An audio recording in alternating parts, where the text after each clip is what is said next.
This story is titled, My Parents Stole My College Fund to Buy My Brother a House, so I Took Legal Action and Cut Ties. My name is Claire, I'm 22 years old, and I'm from Austin, Texas.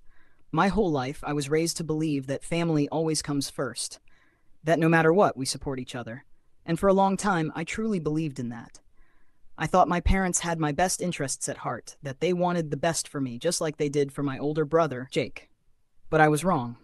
I was so wrong. I grew up knowing that college was my goal. My parents always told me how important education was, how they wanted me to have better opportunities than they did. And they backed that up with a promise. They had been saving for my college fund since I was a baby. They reminded me constantly that the money was set aside just for me, that I wouldn't have to worry about taking out massive loans like so many of my friends.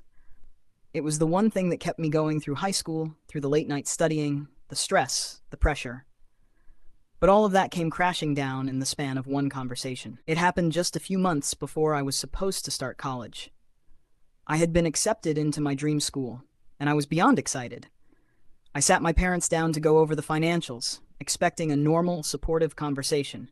Instead, they looked at each other. My mom cleared her throat. My dad shifted uncomfortably, and then my mom finally said it. Honey, the college fund is gone. At first, I thought I had misheard. I actually laughed because I thought they were joking, but then I saw their faces. What do you mean, gone? I asked, my heart pounding. Dad sighed. We had to use it. Had to? My stomach twisted. For what? They hesitated. Then my mom said, as casually as if she were talking about buying groceries, we used it to help Jake buy a house. I swear, in that moment, the world around me stopped. Jake, my older brother. The golden child. The one who had always been the favorite, even when they tried to pretend otherwise. I felt like I had been punched in the gut.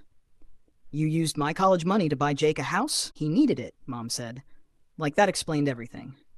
He and Emily wanted to start a family. They found the perfect home, but they didn't have enough for a down payment. We couldn't just let them lose the opportunity. I stared at them, waiting for some kind of punchline, some kind of rational explanation that would make this make sense. But there was nothing. Just silence. Just the growing realization that everything I had believed about my parents was a lie. I swallowed hard, trying to keep my voice steady. So what am I supposed to do? Mom waved a hand like it wasn't a big deal. You can take out loans. That's what most people do. Loans. I had worked so hard to avoid debt. I had trusted them, and now they were telling me to figure it out on my own because they had decided Jake was more important. I was shaking. You promised me. You told me my whole life that money was for my future. Dad had the audacity to look annoyed. Claire, we're family. Sometimes sacrifices have to be made. I couldn't believe what I was hearing. Sacrifices? I had sacrificed enough. My whole childhood, I had been the afterthought, the second choice. Jake got everything. New clothes, a car, every opportunity he ever wanted. And I had learned to not ask for too much. But this was beyond unfair. I stood up, my heart pounding. That money was mine. You stole from me. Dad's face darkened. Watch your tone, young lady. I laughed, but it was bitter, humorless. Or what? You'll take something else from me. Oh wait, you already did. Mom sighed, acting like I was being dramatic. Claire, don't be selfish. Jake needed it more than you did. Something in me snapped. Selfish? I had spent my whole life putting them first, putting Jake first. And now, when I was finally supposed to have something for myself, I was selfish for being upset that they stole it. I took a deep breath, my hands shaking. I'm going to college, I said firmly, and you're going to pay for it. Mom scoffed. Claire, we don't have the money anymore. I gave them a hard, cold look. Then you'd better figure something out, because if you don't, I will take legal action. The room went completely silent. Mom blinked. You wouldn't. I smiled, but there was no warmth in it. Try me. The moment the words left my mouth, I saw it, the flicker of panic in my mother's eyes. My dad's face turned red, his jaw tightening as if I had just committed some kind of unforgivable betrayal. But I didn't care. For once, I wasn't going to back down. Claire, this is ridiculous, Mom said, forcing a laugh. You can't sue your own parents. I met her gaze without flinching. Actually, I can, and I will. The thing is, I had already done my research. That night, after the conversation that shattered my world, I spent hours online. I learned that a college fund, especially one promised and set aside specifically for me, could be considered a legal agreement. And if they had taken that money without my consent for something unrelated to my education, that was, legally speaking, theft. I wasn't bluffing. Dad crossed his arms. You'd really take us to court over this? I nodded.